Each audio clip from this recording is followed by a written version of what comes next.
जय जगन्नाथ, जय जय जगन्नाथ, जय जगन्नाथ महाप्रभु, जय कालिया शांत, जय बलियार भुज, कोटि कोटि ओडियांकर जीवन धन मो कालिया शांत। पवित्र अगणारे आपण मानक मो कथाकार मनोज सुधा आपण मानक चरण आरविंदर मुंडिया मारुछि। जय जगन्नाथ, जय कालिया शांत, जय बलियार भुज। महाप्रभु रसिक नागर चूड़ामणि खिली पानखिया मो कालिया शांत। प्रत्येक दिन महाप्रभु श्री जगन्नाथ बड़ भाई बलभद्र बिड़िया पान खंडे खंडे खाइबा को प्रभुंकर भारी मन। बहुत दिन तलर कथा, अनेक दिन तलू महाप्रभु श्री जगन्नाथ बड़ भाई बलभद्र प्रत्येक दिन बड़ सिंहार वेश पर महाप्रभुंकर शयन नीति पर जेतेबेले सिंहद्वार गुमुट बंद हो जाए, प्रत्येक दिन महाप्रभु कालिया शांत बड़ भाई बलभद्र दुई भाई जाक प्रत्येक दिन श्रीमंदिर बाहर को सिंहद्वार बाहर को आसती। सिंहद्वार निकट में जड़े परम भक्त जहांकर ना प्रभुदास, से प्रभुदास गोटे पान दुकान टे कर महाप्रभु श्री जगन्नाथ लीला, महाप्रभु श्री जगन्नाथ कौन बा माया महाप्रभु निजे ही जानती। बड़ भाई की प्रत्येक दिन धरी पड़े आसती प्रभुदास नामक एक पान दुकानी पाख। प्रत्येक दिन प्रभुदास को बगुलिया बगुलिया कथा कहती, भल मंद पचारती एवं भक्त प्रभुदास कौन के जानी महाप्रभु जगन्नाथ भाई बलभद्रंकर कथारे एमिति विमोहित हो जाती। प्रत्येक दिन खंडिए खंडिए बिड़िया पान मागेणा दियंती जगन्नाथ बा बलभद्र। प्रत्येक दिन महाप्रभु जगन्नाथ बड़ भाई बलभद्र सिंहासन रत्न सिंहासन बड़ सिंहार वेश पर महाप्रभु प्रत्येक दिन जानती। प्रत्येक दिन प्रभुदास दुकान प्रत्येक दिन खंडिए खंडिए बिड़िया पान खाई आसती। किंतु से समय महाप्रभु श्री जगन्नाथंकर परम भक्त आपण माने जानती भक्त बलराम दास। बलराम दास थरे दी थर देखा पाइले जे सिंहद्वार गुमुट दे मंदिर पहुड़ पड़ सारा पर सिंहद्वार गुमुट दे दी जन बालक किए प्रत्येक दिन प्रभुदासंकर पान दुकान को जाउछंती एवं पान चोबई चोबई पुणी सिंहद्वार गुमुट भितर प्रवेश करुछंती। भक्त बलराम दास प्रभुंक कथा जानती, प्रभुंक माया जानती, प्रभुंक लीला खेला जानती। बलराम दास गोटे दिन भक्त प्रभुदास पाखे पहुंचे। प्रभुदासे तमे प्रत्येक दिन दुई जन बालकों को बिड़िया पान दौच, तांकटू अर्थ रखुच ना नहीं?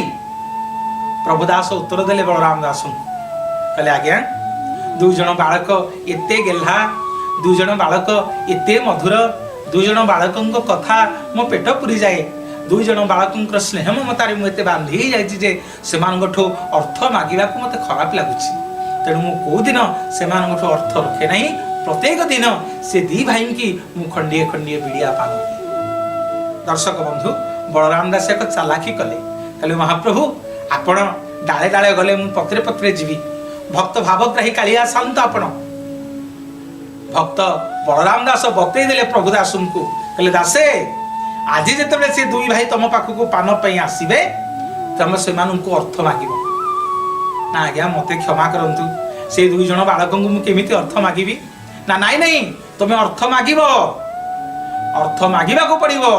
जदि से अर्थ न दियंती तांको कांधरे जो दी भाई जाक जोड़िए चादर पकई आसीथिबे से दुईटी चादर को तमे बंधा रखिबो। जो दिन से तुमको पानर अर्थ देबे तुम्हें से दिन तांको से चादर दीटी फेरे दो। ठीक सैया हैला।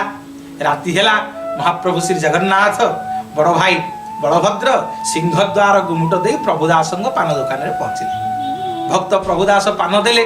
भक्त प्रभुदास पान दे भक्त बलराम दास कथा मने पकई से दिन दुई भाई की अर्थ मागिले। दुई भाई अर्थ मागिबार दुई भाई दिन जाक आश्चर्य हेले, कहले नाई एबे आमे तुमको अर्थ दे पारिबो नाही ना? तमे यदि अर्थ न दे पारिबो ताहले तुम कांधे जो दुईटी जाक चादर अच्छी से दुईटी जाक चादर तुम्हें ये बंधा दे देकी जा।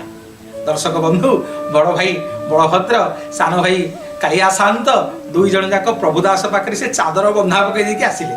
सकाळ हैला भीतर छु महापात्र सिंहद्वार खोलिले महाप्रभुंर मंगल आरती है मंगली आरती हौ हौ देखिले जे महाप्रभुंक देहरे आउ जगन्नाथ महाप्रभुंकर खंडुआ पाट चादर ना श्रीमंदिर भितरे एक नीति नियम अच्छी जदि ठाकुरंक पाखरु कौनसी फूलमाल कौनसी फूल कौनसी वस्त्र प्रसाद जदि तले पड़ जाए ताहले ताहा गजपति महाराज को दबार गोटे नियम रही समग्र राज्य रे चहल पड़गला राजंक कान को खबर गला राजंक कान को जिते खबर गला भक्त बलराम दास जाई गजपति महाराज पाखे पहुंचले राजा प्रत्येक दिन दुई जन बालक यही सिंहद्वार गुमुट दे बाहर को आसती एवं भक्त प्रभुदास पाखरे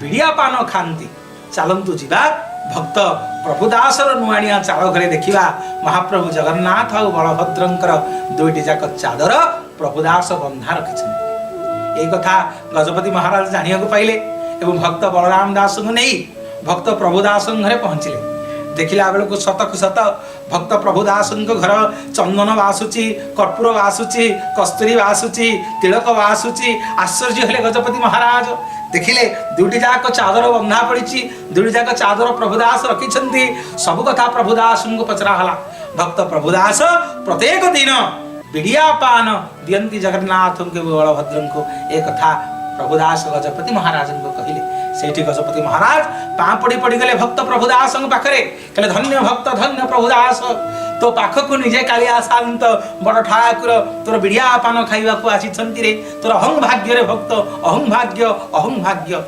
दर्शक बंधु से दिन ठारू प्रभुदासर वंशधर मानू गजपति महाराज जणे देले जे आजिठु तुमर वंशधर माने महाप्रभुंकर ये बिड़िया पान लागी महाप्रसाद सेवारे तुम वंशधर समस्ते विनियोग हेबे से दिन ठारू महाप्रभु श्री श्री जगन्नाथ पाखरे प्रत्येक मैलम प्रत्येक भोगरे सकाल धूप ठारू आरंभ करी बड़ सिंहार वेश पर्यंत महाप्रभु बार बार बार बार बिड़िया मिठा पान खाती एथिपाई प्रभुदासर भक्ति लागी प्रभुदासर भक्ति को मने पकेया पाई महाप्रभु प्रत्येक दिन खंडे खंडे पान खाती रंगाधर को नाली देखा भक्त मान धन्य महाप्रभु धन्य बलियार भुज धन्य कालिया शांत यही महाप्रभुंकर नूतन नूतन कथा आश्चर्य आश्चर्य कथा सुनिया आम चैनल को सब्सक्राइब करेंगे शेयर करेंगे और लाइक करेंगे। जय जगन्नाथ जय जय जगन्नाथ जय जगन्नाथ जय कालिया।